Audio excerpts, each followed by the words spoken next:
How's it going, everyone? This is the second official episode of the Gameswell show. Last week we had the Republic review, so we're back to our normal format, at least for a little bit. Today we have Thomas and Taylor with us, and I'm your host, Andrew.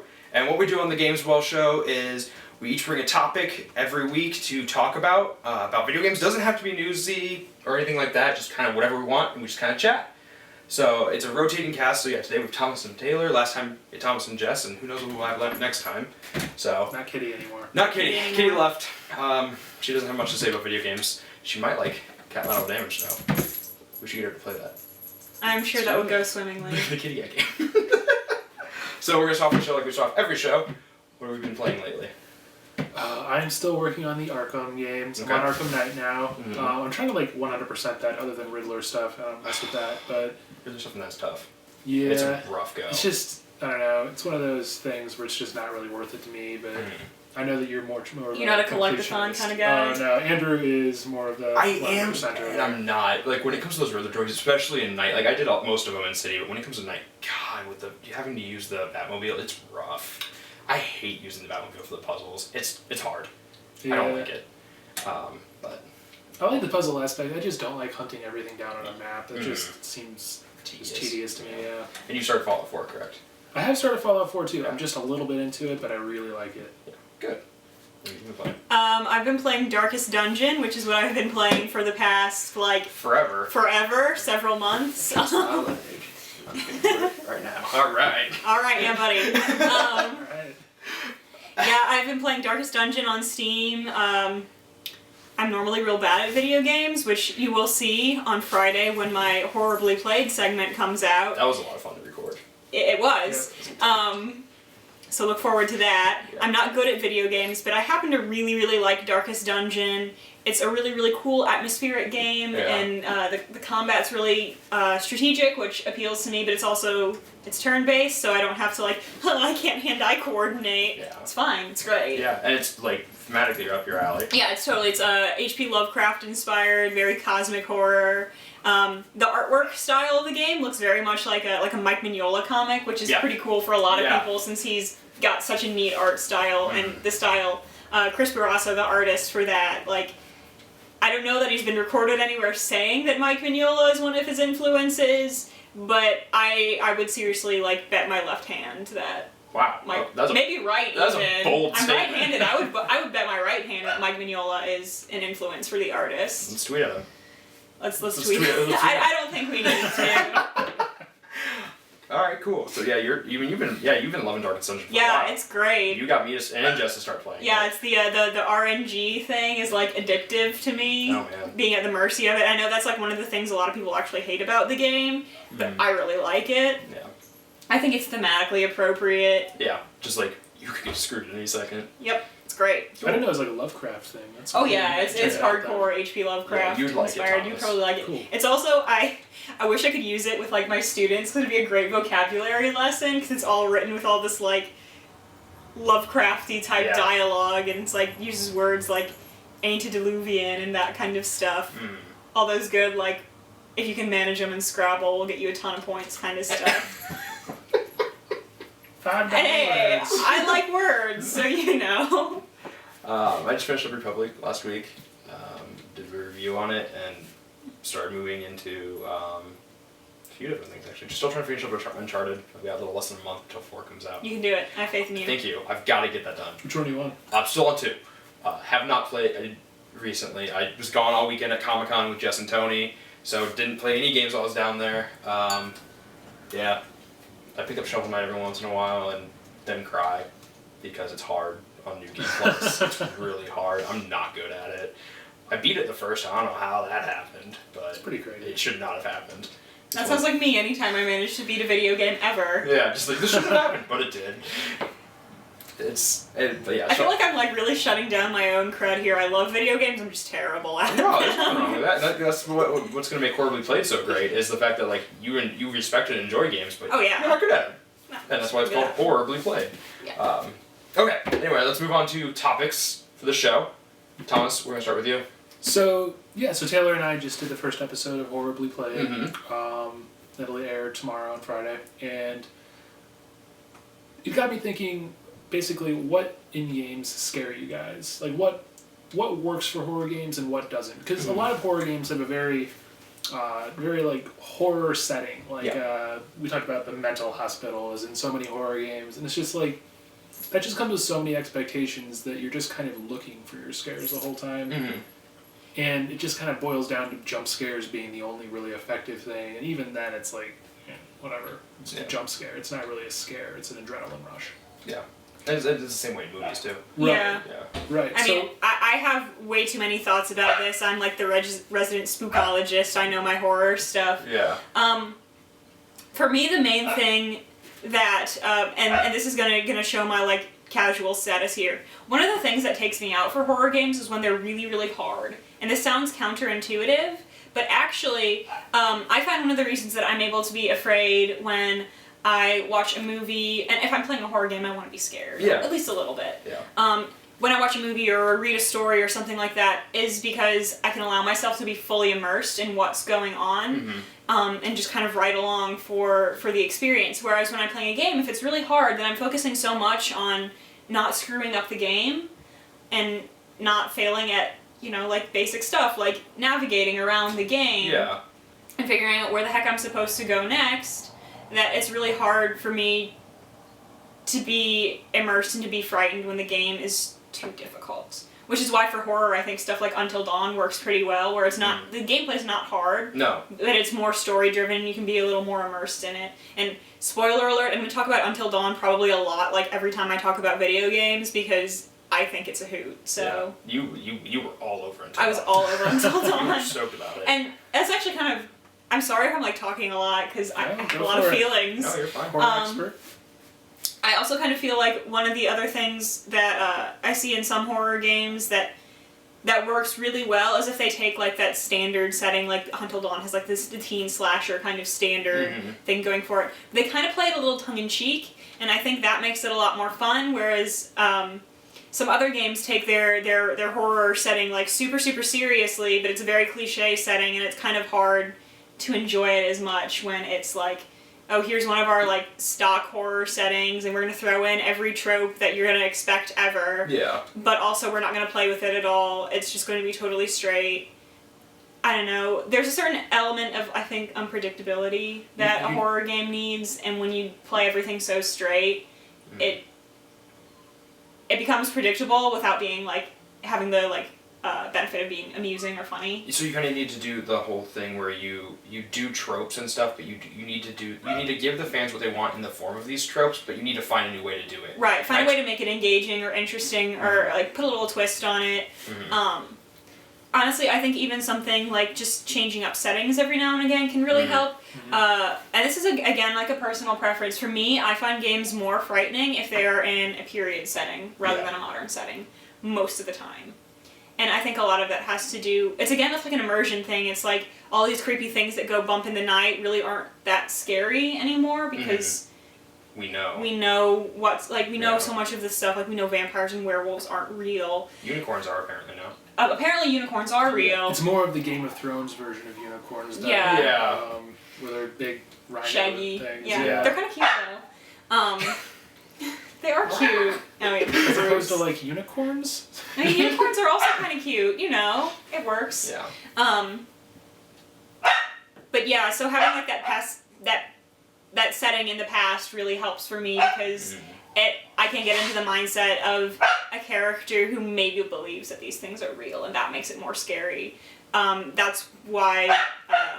I'm gonna do a movie plug. If you haven't seen The Witch, find a way to see The Witch. Damn it. Because that's why that movie's so good. No, that was and they're fun. laughing because I'm like obsessed with this movie. Yeah. See, and like the thing with me is like we've talked about this is like I like survival horror games. Like Dead Space and Dead Space 2 to me from like yeah, he likes a game where you actually have to be good at games to like do anything. To an extent, like for example, you can call Bloodborne a horror game. Like I am not good at Bloodborne at all. Oh yeah, I'm not either, but I love watching people play. Exactly, It's beautiful. I never played it. It's beautiful. It's a lot of fun, but I'm bad at it. And so to me, it's like a horror game as much as it's you need to just survive. Like, but that's not Get good, bud. Exactly, get good. Right. But like Dead Space and Dead Space 2, I consider those two of the best games from last generation. Like those games are phenomenal, especially the first one. They are so good because And I think in a sense it's like a period piece, but in the future. Where It takes you to a different. I don't know. The different setting makes it just so much easier to suspend disbelief. I think. Definitely. And I think that's a big thing. Because if it's a modern setting, it sometimes gets really hard to suspend disbelief, and then you'll like look at these characters doing these stupid things, and you're like, "Are you an idiot?" Because like anyone with like 2 brain cells to rub together is gonna know that opening that door is going to get you killed or whatever. That's interesting because I actually am kind of a little bit different than that. In that I find more modern settings that are just very relatable, very mundane, much easier to kind of convince myself that the horror is real. So Allison Road's going to be the kind of one that just Allison like Road, I was thinking of PT. Yeah. That was probably, PT is probably the most conventional horror that has scared me in a game. Mm-hmm.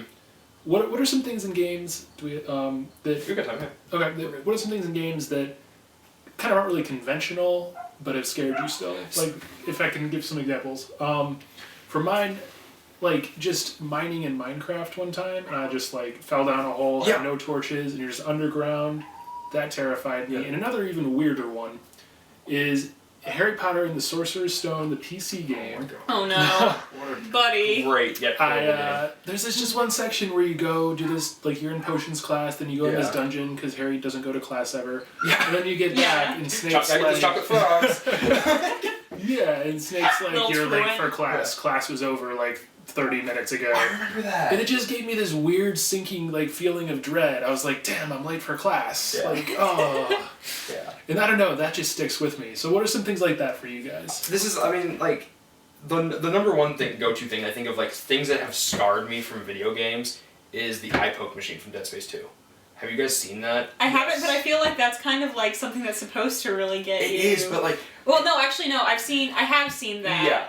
Like, the video of it, at least. And, like, it's not even the fact that, like, it happens, but it's just, like, you think you're doing so well, and you get so close to the eye, and then you screw it up. And you're like, I got this, and you're so tense, you're just like, I finally am doing this, and then all of a sudden, like, he shifts his eye, and you're like, no! I feel like it's a metaphor for, like, a lot of things that I do. So close, and that's what happens. So yeah, and like that's supposed to stick with you as we're like being truant to potions class with Snape is not supposed to really probably scar you as a child, but like that is my go-to. Like this really like, and like I was never a big survival horror fan until I played Dead Space, and like I'm still not like die hard. I enjoy them, right? But like that really was just like, oh man, that's fun and terrible. Yeah, I'm trying to think. Okay, I know the one for me is I was playing Skyrim, and it was probably like 3 o'clock in the morning, playing Skyrim at 3 o'clock in the morning like you do. Yeah. And I was in Markarth, which is the best city in Skyrim, and I'll fight anyone who disagrees. It's too vertical for me. I love it. I'll fight you. Okay. You'll win, but I'll fight you. And there's a quest for to get the Mace of Molag Bal, and it has this like creepy like haunted house thing. So I kind of like that Skyrim's not a horror game, but it brings in these horror elements and it lets the players decide what's kind of spooky to them, which is really cool. So I just picked a horror example. So I mean, your example's way better.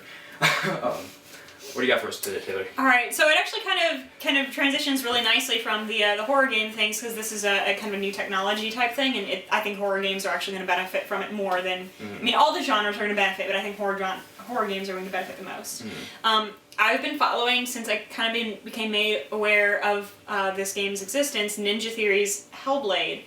And what's really cool about this is in order to still keep their studio small, but get the most bang for their buck, they ended up, instead of doing like the traditional character animations, they ended up doing motion capture, which actually turned out way, way, way nicer. You can see on their development diary on the site, it is really in detail, which is pretty cool for anyone who's like interested in what goes into making a game. Like this would be a really cool thing for them to check out. But so the facial expressions and the movements of the characters they're motion captured with the actors and the actresses, kind of like you would see in like a CG characters in movie. But the thing that's really cool about this is it enables the character to kind of overcome that uncanny valley effect that so many video game characters have. And like for any viewers who aren't really sure about what the uncanny valley is, kind of quick and dirty, because it is actually kind of a technical thing. It's basically the idea that anything that looks human but is just a little bit off becomes like insanely creepy. So like an example is like if you see like the robots and the androids people make, they have, you know, the very realistic features while they're still, and then they start talking and the light doesn't reach their eyes and their mouths don't move quite like a real person's mouth moves. It's creepy. That's a criticism that's been given at video games for pretty much a pretty long time. Ever since they started using the 3D models. Since they started using the 3D models and started trying to make the characters actually look realistic instead of going with the simple stylized characters. Pixel art. Yeah, pixel art, or even characters like a Crash Bandicoot or a Mario, where like they're human-ish, but they're not human enough to have that effect. They're like obviously cartoony. They're obviously cartoony. Yeah. I think a really big example is the Polar Express. Yeah, that's a great example. Kids movie with Tom Hanks. Of how it looks is just because that was before mocap got so good that it really is very seamless. It's like Tom Hanks' version of Medea. Yeah, it's really creepy. Tom Hanks went everywhere. Speaking of which, I would love to see Tom Hanks in a Medea movie. No. Anyway.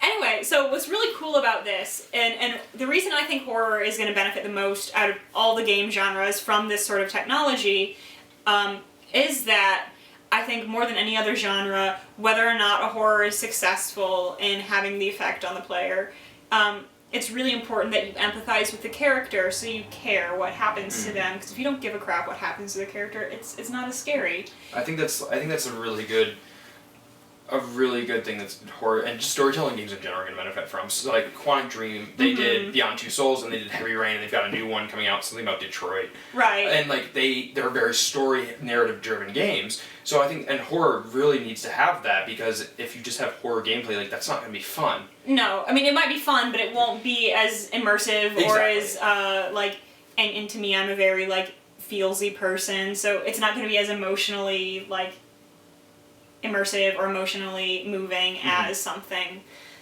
that doesn't have the very realistic facial expression. So it's really cool about this. Also, I think it's going to be good for storytelling in general, because the way a lot of models are, where they can't really quite get the nuances of human facial expression. You pretty much in dialogue have to either say this person is slightly miffed, or you have to like really exaggerate. Yeah. I'm so startled. I'm so startled. Like, as much as I love it, Until Dawn is a great example of this. Like, when the characters are scared, like, it's, like, crazy scared obvious, because they can't just do, like, the subtle I just think of Hayden Panettiere, like, running around in the towel, and, like, she's very obviously perturbed, because she's just like, guys. Yeah. And, yeah.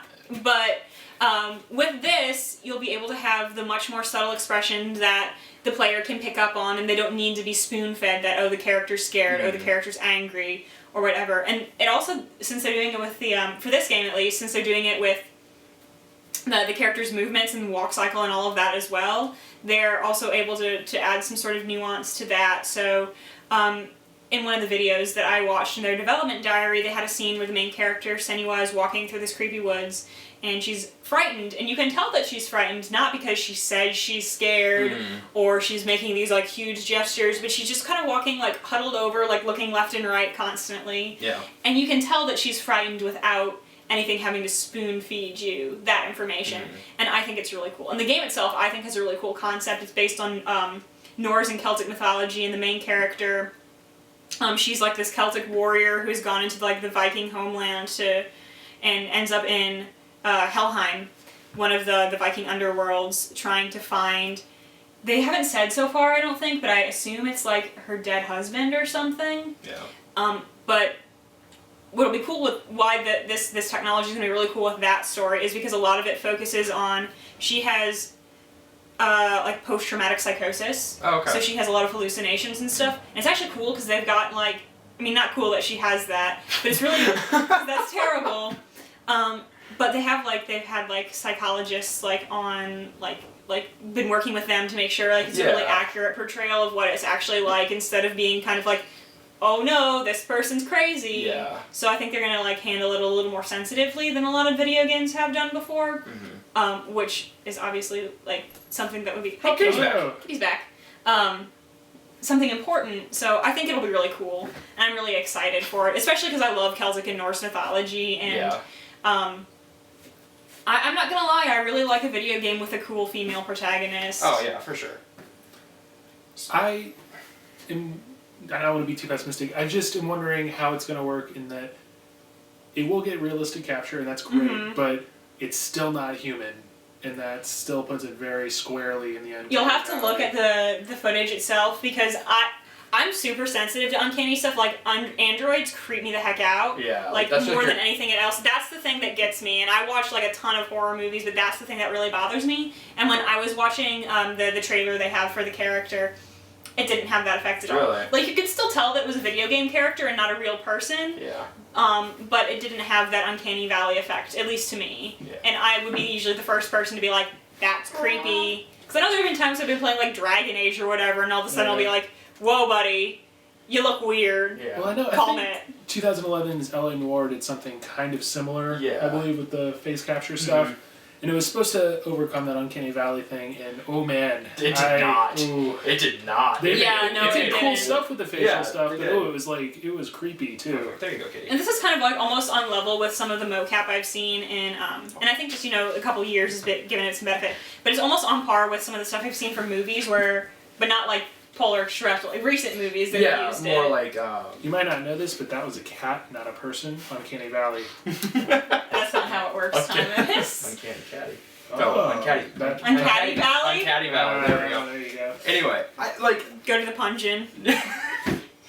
I think that horror is going to benefit from this, but I really think that stuff like Quantic Dream stuff, where like is super narrative based, like it's one of those games, like they're usually those games that you play once, because once you've played it through, you kind of have the story. Yeah, I think it's going to be games like that really benefit. Like stuff like Metal Gear Solid and Uncharted, like they do motion capture stuff that they don't. Right. I'm sure they do some facial stuff, but not to the extent that it sounds like these guys. No, they went pretty hard with it, from what I can tell. I don't actually know that anyone has gone quite as in depth. They even did like instead of.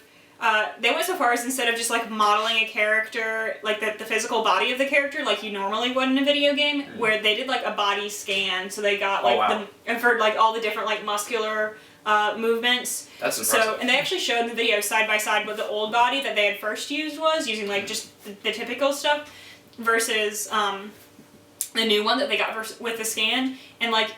If you didn't see them side by side, the old one looks pretty good. Like it was like this is a realistic body, but then you see the new one that they have, and it's like so much more realistic. Everything is the proportions are better. The movement is more natural looking. Yeah. I think like games, but like with Uncharted and Metal Gear, like they did mocap stuff, but I think like because they're so action heavy, it doesn't matter as much. Like with the motion, the body movements. Well, this one's going to be it's Ninja Theory, so it's going to have some like hack and slash stuff too. So that is very, very true. Yeah. But I mean, like in Metal Gear, at least in Metal Gear Solid 5, like you see Snake's face like fairly often, but he's usually just you're in a helicopter, he's usually just staring at the floor. So I mean. You can only, you don't have to do so much mocap for that. Yeah. I'm sure it's a lot of hard work. I'm not a developer, but... I mean, it actually, in some ways, from what I understand from the videos that I've watched, yeah, it is a lot of work, and it's a lot of work on the part, especially on the part of the actor or actress who's getting motion cap. Definitely, yeah. But it actually frees up a lot for the rest of the artists, because you can get basically so much bang for your buck with that. You can use it for other assets. Yeah, that you can use it for other parts, like the environments, particle effects, lighting, any of that kind of thing. Like all the rest of the art that needs to be done, instead of, like, I know I've seen a lot of games where, like, all of the environmental stuff is great, but the characters don't look quite right, and here you can finally have that, and I think it'll be good. It's actually like the game that we played. So watch out for that. Watch out for that one. Yeah, because it doesn't feel jarring anymore to see this this beautiful environment, and then your character looks like putty. Yeah. All right, so kind of going off your topic, like you said, it was like Norse and Celtic. Mm-hmm. I'm gonna bring to the table the idea of game reboots, and it ties into that because recent art for God of War 4 was leaked that shows Kratos not only with a beard, but looking like it's going into Norse mythology and abandoning Greek. okay, I don't know how that's gonna work for Kratos being a Viking, especially since the time periods are pretty far. I'm not gonna go there. We're not gonna go there because I will go there for a long time. I don't think it's supposed to be logical. But the topic I want to bring forward is, this is almost sounds like a reboot, but they're calling, like, as far as we know, because Sony Santa Monica hasn't actually said, as far as I know, that this is what they're doing next. We know they're working on something big, and PlayStation exclusive. They've said that because they're Sony companies, so they have to be PlayStation exclusive. But it's assumed God of War 4 is next. So it almost feels like a reboot, but in the same series. So and like with Ratchet and Clank coming out in 2 weeks, I want to talk about game reboots. Are they necessary? When should they happen? That actually connects to my topic too, since it's Ninja Theory who was doing the game that I was talking about. Yeah, they did Devil May Cry. And they did Devil May Cry. DMC. Yeah. Which I loved. I know a lot of people really didn't like. See, my problem with it was that it was called Devil May Cry. Yeah. If someone had done just called it a totally different thing, I would have been totally fine with it. Yeah.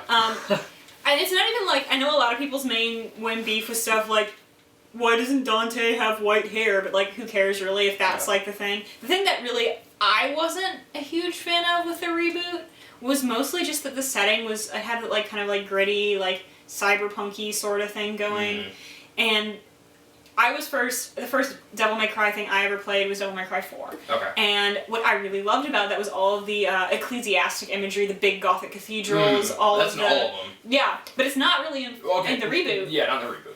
And that's the thing that bugged me, because that's the thing that makes Devil May Cry so cool, is that Gothic setting, that grandiose ecclesiastical sort of thing.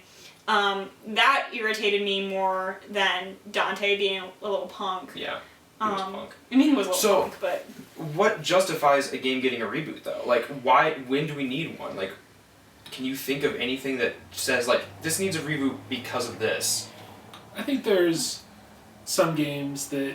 There's, like, a golden age of gaming mascots, where they were very popular. That's not really a thing anymore, and I think they're kind of trying to bring that back a little bit with the Ratchet and Clank one, like you mentioned, releasing that. I think Nintendo's really the only one who has one with Mario. I would probably agree with that. At least the only one that's going strong. So I think kind of rebooting along with the movie that's coming out actually makes a lot of sense for Ratchet and Clank. Yeah. See, I actually didn't know that they were doing a reboot of the series, and with the movie coming out and the reboot, that actually makes a lot more sense to me, because at first I was like, why are they doing a movie for Ratchet and Clank? There hasn't been a new game for...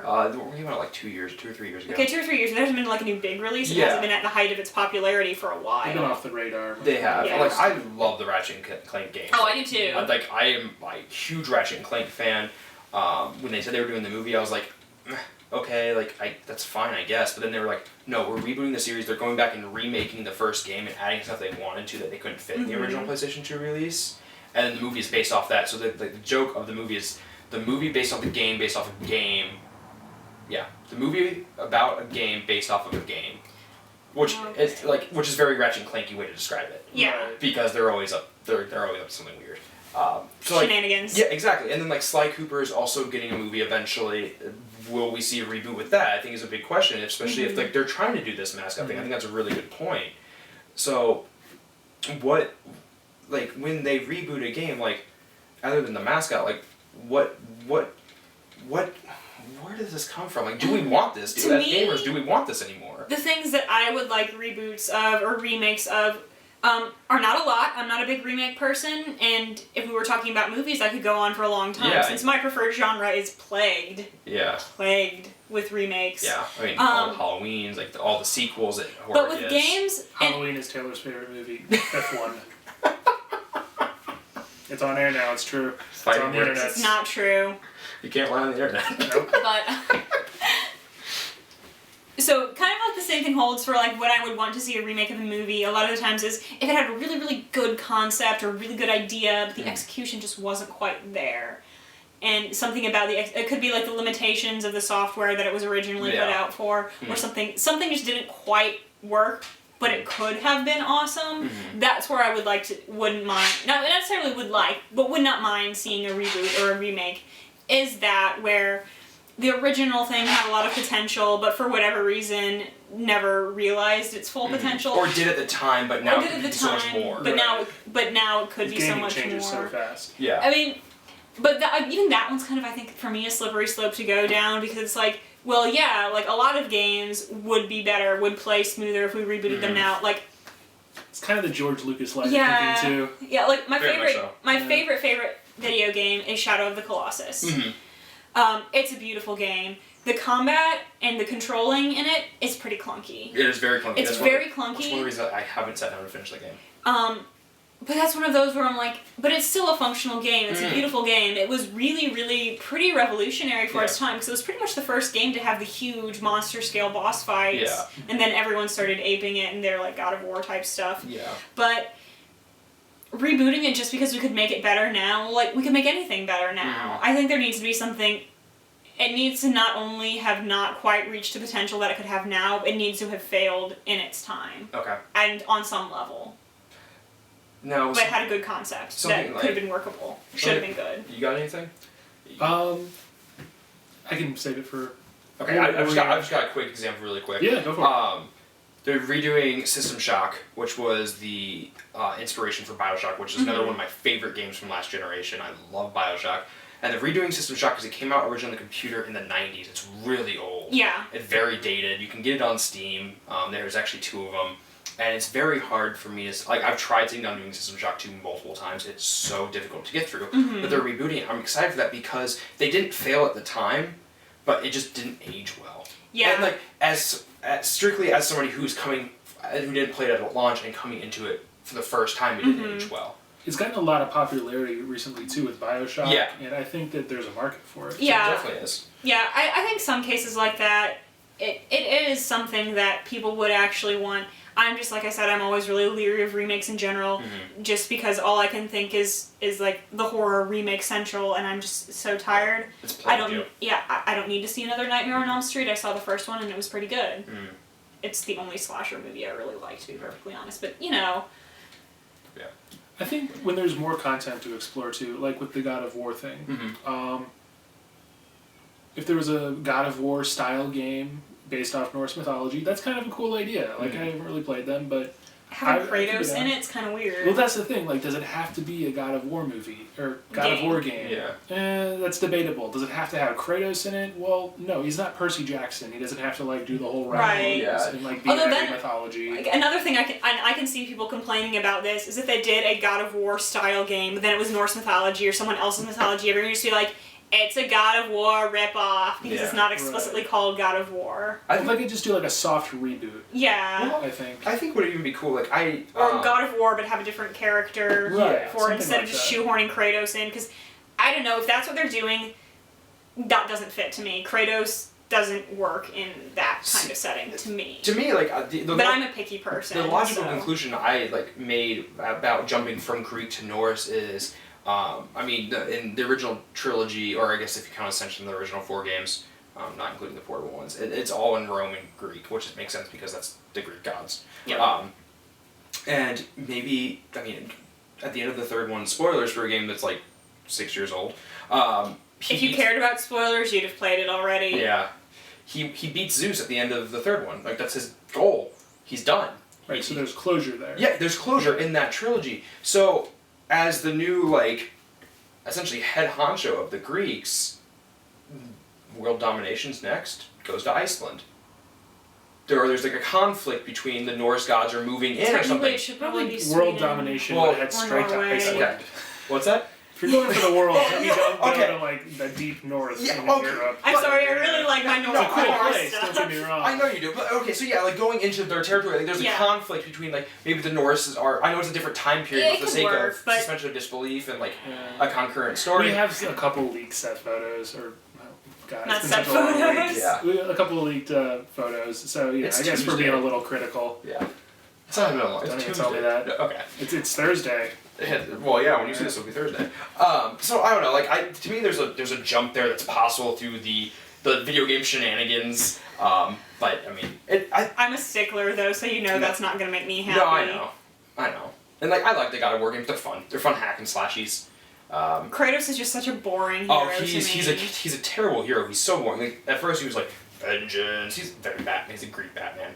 But way darker and way angrier and murders people. Without nearly any positive qualities. Yeah. It's really there's nothing redeeming about him. But he likes his daughter. Yeah, I would hope so. I would hope In their defense, myths aren't really known for like likable heroes. That's very likable true. heroes, and also like following a very linear, like Yeah. fun story. That's very true. They branch off. The myths were ancient comic books, basically. Yeah. Like so, there's all kinds of different. That makes so ways much they sense can go. looking at my childhood now. Yeah. I love myths growing up. See, I love too. mythology, but I'm the non-comic, sub-trendy person. Yeah. Superheroes don't do it for me. But I also don't really like hero myths that much Yeah. compared to other types of myths. That makes sense. So, Yeah. the Greek heroes don't do much for me. Other things do. That's interesting. That'd be an interesting topic if we had a comic show. Is our comic books the new myths? Yeah. We should do that sometime. We should just do a special. We could. Anyway, Coming out tomorrow. no, it's not. No. Thomas. No. I volunteer for that one, though. I know a lot about mythology. Yeah, we'll see if we can cook something up. That's actually a cool idea. Yeah. Alright. So I think that's going to wrap it up for Yeah. today. Thank you guys so much for coming. It's fun to sit down and talk about a lot of different things. Yeah. And hang out with the cat. Because she made an appearance twice. I thought that was a person. I'm Caddy Valley. Caddy Valley, God.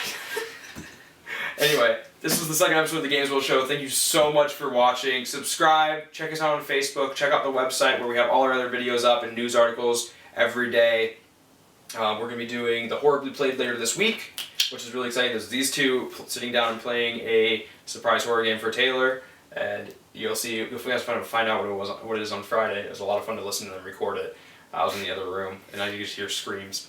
It was fun. Not really quite screams. Yeah, like opera squeals. Super Mario Sunshine. Yeah, that was, Luigi's Mansion. I should do that sometime. I love that game. That's a great game.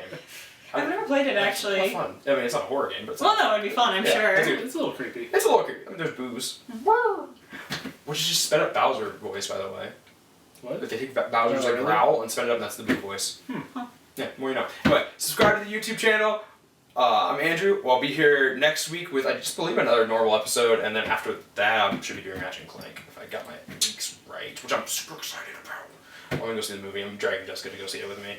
She knows. She's been prepared for this for like a year. When does it come out? Second week of April, so... You sound real excited about it. Yeah, I think next Friday. Okay. I think. I don't know. I'll have to double check.